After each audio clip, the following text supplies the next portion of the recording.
obsession of his life, a burning desire to become the business associate of the great inventor. Barnes' desire was not a hope, it was not a wish, it was a keen, pulsating desire which transcended everything else. It was definite. The desire was not new when he approached Edison. It had been Barnes' dominating desire for a long time. In the beginning, when the desire first appeared in his mind, it may have been, or probably was, only a wish, but it was no mere wish when he appeared before Edison with it. A few years later, Edwin C. Barnes again stood before Edison in the same office where he first met the inventor. This time his desire had been translated into a reality. He was in business with Edison. The dominating dream of his life had become a reality. Today, people who know Barnes envy him because of the break life yielded him. They see him in the days of his triumph without taking the trouble to investigate the cause of his success. Barnes succeeded because he chose a definite goal, placed all his energy, all his willpower, all his effort, everything back of that goal. He did not become the partner of Edison the day he arrived. He was content to start in the most menial work, as long as it provided an opportunity to take even one step towards his cherished goal. 5 years passed before the chance he had been seeking made its appearance.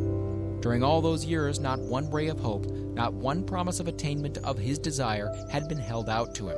To everyone except himself, he appeared just another cog in the Edison business wheel. But in his own mind, he was the partner of Edison every minute of that time, from the very day he first went to work there.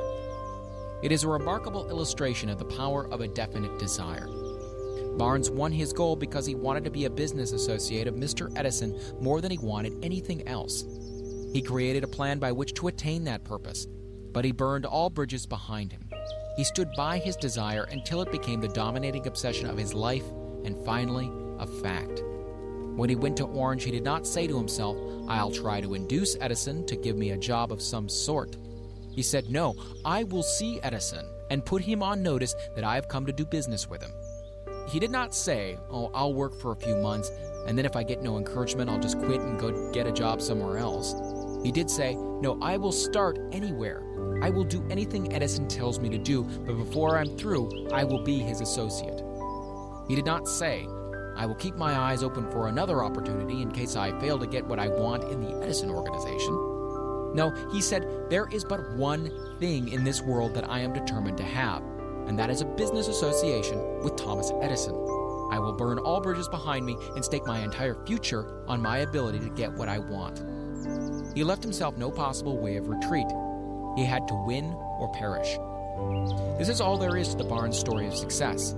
A long while ago, a great warrior faced a situation which made it necessary for him to make a decision which ensured his success on the battlefield. He was about to send his armies against a powerful foe whose men outnumbered his own. He loaded his soldiers into boats, sailed to the enemy's country, unloaded soldiers and equipment, then gave the order to burn the ships that had carried them. Addressing his men before the first battle, he said, "You see the boats going up in smoke. That means that we cannot leave these shores alive unless we win. We now have no choice. We win or we perish." They won. Every person who wins in an undertaking must be willing to burn his ships and cut all sources of retreat. Only by doing so can one be sure of maintaining that state of mind known as a burning desire to win, which is essential to success. The morning after the Great Chicago Fire, a group of merchants stood on State Street, looking at the smoking remains of what had been their stores. They went into a conference to decide what if they could rebuild, or leave Chicago and start over in a more promising section of the country. They reached a decision, all except one, to leave Chicago. The merchant who decided to stay and rebuild pointed a finger at the remains of his store and said, "Gentlemen, on that very spot, I'm going to build the world's greatest store, no matter how many times it may burn down." This was more than 50 years ago. The store was built. It stands there today, a towering monument to the power of that state of mind known as a burning desire. The easy thing for Marshall Field to have done would have been exactly what his fellow merchants did. When the going was hard and the future looked dismal, they pulled up and went where the going seemed easier.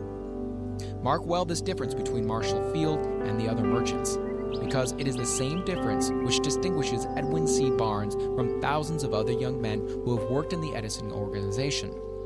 It is the same difference which distinguishes practically all who succeed from those who fail.